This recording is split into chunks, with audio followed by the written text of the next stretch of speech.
And you're watching World Insight with me, Tian Wei. Still to come on our program. The U.S.-China trade war has escalated. Many believe the untangle of the latest developments with Dr. Cheng Li, a scholar of the bilateral relations.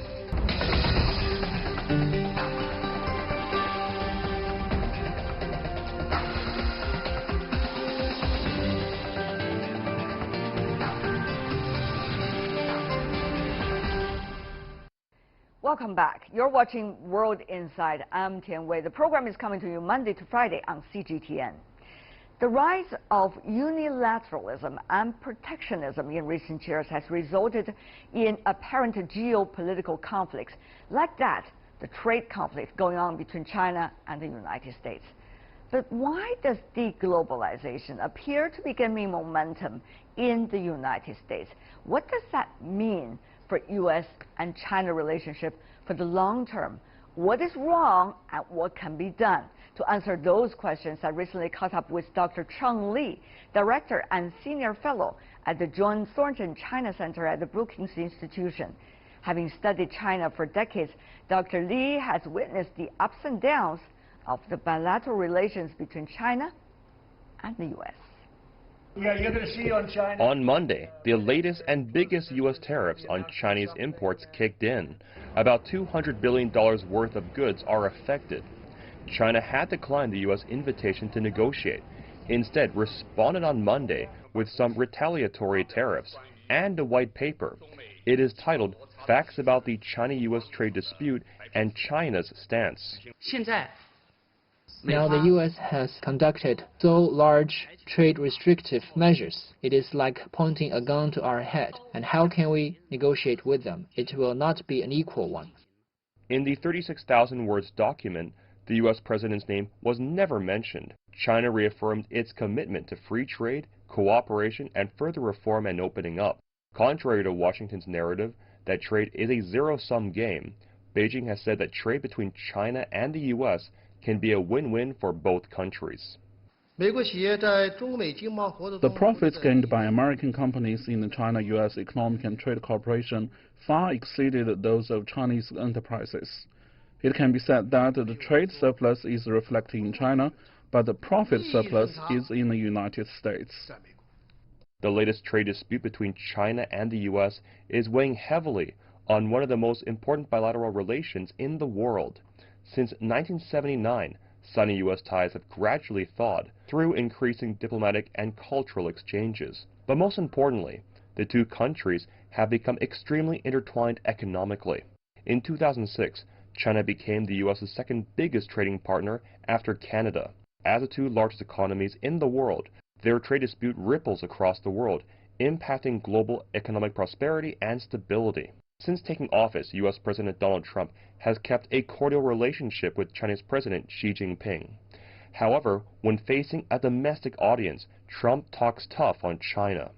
As midterm elections approach in the U.S., observers expect more politicians to use China as a talking point.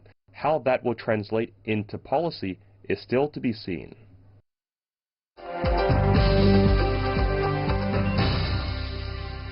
One of the most important questions is, when the midterm election is approaching, what kind of nature really now is the relation between China and the United States in the domestic politics of U.S.? Well, China is an issue, but it probably is not the most important issue. Probably rank like number 4 or even number 5. But it's very, very important for the future direction of the country. I think that if Democrats win the representative, highly likely they will make a lot of noises. They will pursue a lot of investigations. So now what does that mean? It means that the next 2 years will be chaotic. You cannot achieve anything. But Donald Trump is not a person famous for being quietness. He will make a lot of noises himself. He will create events domestically and internationally. That's extremely important. So in a way, that of course he can take the kind of very cooperative approach towards China, but probably most likely you will create the tensions, conflict with China. So that kind of motivation could have a strong impact to U.S.-China relations. Whatever he feels convenient to him at that time. Yes, yes, that's a concern, that's a worry. Now, he may or may not do that, but certainly, you look at the U.S.-China relation in that kind of condition, so it raises some concern. Are you nervous? Are you concerned? Of course I'm concerned, I'm nervous. There's no choice at all, except that we work together. And avoid war is a very, very important calling. I think that the 21st century's war could be devastating. It's the war, there will be no winner. So therefore, we should never fight such a war. But the general trend of China-U.S. relations, that's probably even more important than what is going on right now. Some say, Dr. Li, that Washington has already come to a consensus, no matter which political party and which sector, business, politics, academics alike, that they are drawing up a so-called containment process against China. As a Washington insider, what do you think is the stage that we are in right now? Let me put it that way. In certain areas, Americans or political establishment in Washington and beyond have consensus. But in other areas, actually far from consensus at all on the trade issue. There's a consensus. People think that China and all economic issues do not follow the rules. And so that's a consensus. There's a consensus on the public opinion and business elites, even companies and even intellectuals. But there's no consensus at all that we should use trade war to punish China. And the second one you mentioned about kind of a strategy. Now, there's a consensus that we should review and rethink about the so-called engagement policy started with Nixon and the past 8 or 9 presidents, because they think that the China is in a different stage. Whether we should really continue with this engagement policy, then you see that China becomes so aggressive in certain areas at the U.S. expense. But this is no consensus in terms of this is already final strategy. I think it's really, ironic to say Donald Trump is a strategist. No, he's not. He is just a business leader. Everything is transactional. And if you want to have a strategy, you should have priority. You should differentiate the different challenges. You should also be flexible. Right. And again, you have all the bad things. You do not have the means and the ways and the ends. But Dr. Li, I have to remind you, Washington is changing. Is that really the sophisticated Washington as it has been for decades? Or this is going to be the governing style, whether it's President Trump or other leaders who are likely to be in the same position years to come? We don't know. I don't think Americans want to have a war with China, just like I don't think Chinese or Chinese leaders want to have a war with the United States. So that's things beyond imagination. That actually reinforces the need for cooperation. There's no consensus that the containment policy can work, because first, containment policy were not effective to deal with the gigantic country, the elephant, such as China. And also, the containment that you should have a political ally. This is related with the fact that if Donald Trump really wanted to have a containment policy toward China, or it has a strategy, he needs to, get along well with American allies. He will continue the TPP, but he just threw them out the window. So that tells you it's not like that.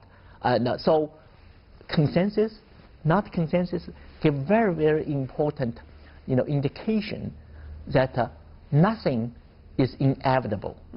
And it's not reached a point of the no return. So I think at the end of the day, any thoughtful people should think about what's the alternative. Do we exaggerate the tensions? Do we exaggerate problems? Right.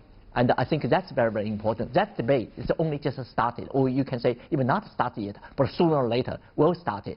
Right. Dr. Li, I can see the passion you have in China-U.S. relations, because this relationship has not been coming easy. We understand the leaders from both sides and the people as well.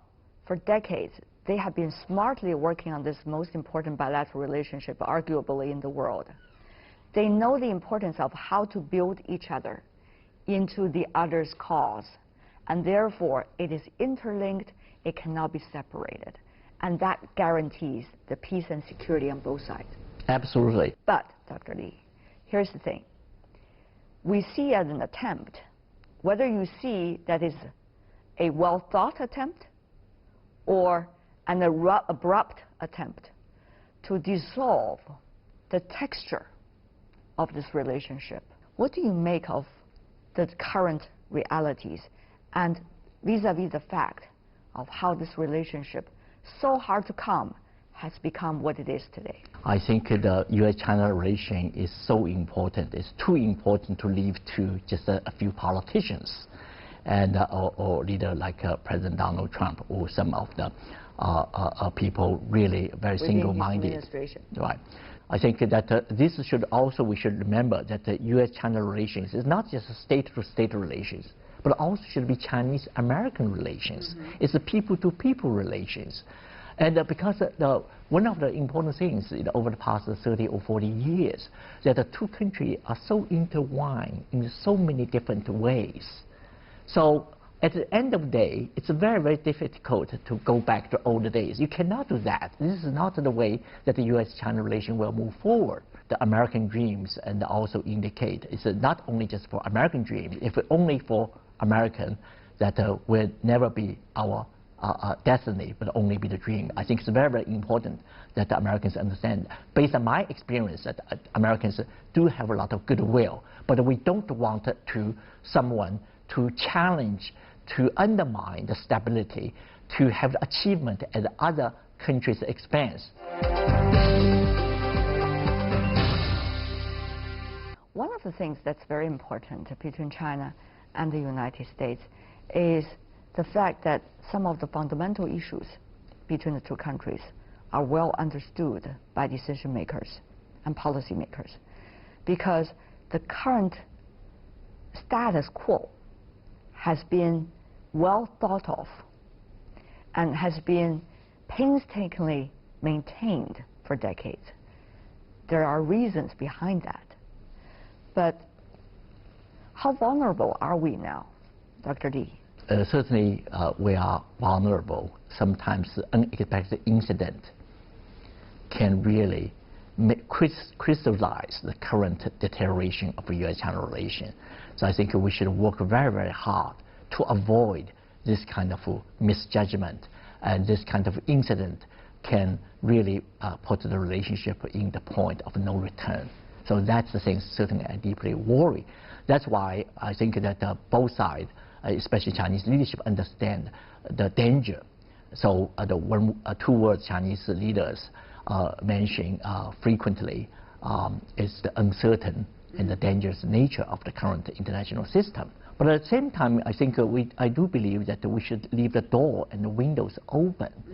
And if we really believe the people-to-people relations, that should be real dialogue, not like what people in the U.S. talk about, the gangos dialogue. And I think that's very, very important. So at the end of the day, actually the improvement in your own domestic governance probably the best thing to have a positive impact of bilateral relationship. By improving American governance, Chinese governments, you show the world that this is, again, it's not the politicians use kind of international incident to distract the domestic attention, but rather to use that kind of case to ultimately have a positive impact on international affairs. Dr. Li, you mentioned an interesting and important point. One of the things people look at is what China, at which stage is it in. Of course, you may know the biggest challenge for China has never been from outside. The biggest challenge for China is to make sure it comes to consensus about its way forward, and it will be able to efficiently and fairly address some of the problems and challenges it has domestically. So that is also an important part of why China-U.S. relationship is so important these days. That it could have an impact about how China is looking at itself and how China is positioning itself in the rest of the world. Well, I'm afraid that American political leaders, their knowledge, their understanding of China, and the complexities in the China's domestic situation, I don't think it's sufficient. I think that one important thing is that when you look at China's recent Party Congress, the 19th Party Congress, the key word in Xi Jinping's speech is unbalance. China needs to address the unbalanced issue. Unbalance refers to many different things. Could be economic unbalance and the regional unbalance development, and maybe the faster growth, but the environment protection lag behind. Could be related with politics and the economy. Could be related with China's the growing importance in the international stage, but still relatively, or there's a lot of misunderstanding. So that means that the Chinese government want to work on that. But I hope that China will do far more in this area, where be green development, the so-called harmonious society. I think when you can really improve these kind of governance issues, you will show the world. So it's not only just the U.S. leaders have a poor understanding, but also China does have some certain problem need to want to show the world. So there's two parts of the problem. One is lack of communication. One is a substantial problem within China. China should also address different comments or criticism in a different manner. At this stage, when particularly China is rising, the differences of wealth, the differences of significance in the world between China and the United States is shrinking, not to a huge extent, but is shrinking as we speak. Are we going to see the two countries destined for conflict? Well, no, not really. Are you doing the wishful thinking? No, or are you not saying, frankly, what you're really thinking? Well, it's not wishful thinking. This is what I believe is different from the Cold War era. There's two ideologies not compatible at all. And each of them want to defeat the other. That's the one of the definition of the Cold War. It's the military and ideological two blocks competing against each other. Now, of course, there's some ideological differences between China and the United States at the moment. China and the U.S. have different political systems.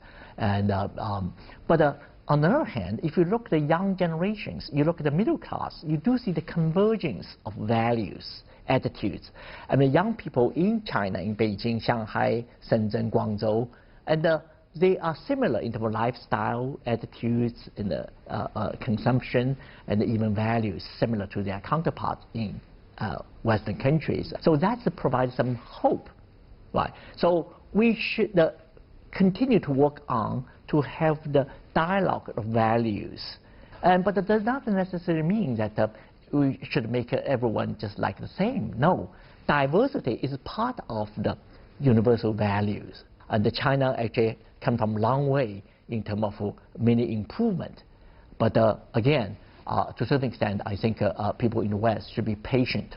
And at the same time, I think that it's not so much of lecture, point finger to each other, but through our own examples, I think it's the best thing to improve mutual understanding and mutual respect. Dr. Li, always a pleasure to have you on our program. Thank you so much for contributing to the discussion analysis about China-U.S. relations. Thank you. I'm honored. Thank you, Dr. Li. Thank you.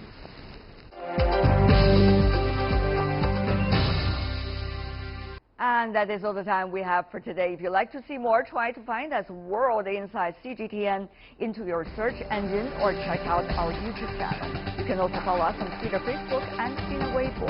From Tianwei and everyone on the World Inside team, thanks for watching. Tune in again next time for insights across China and around the world. Good night.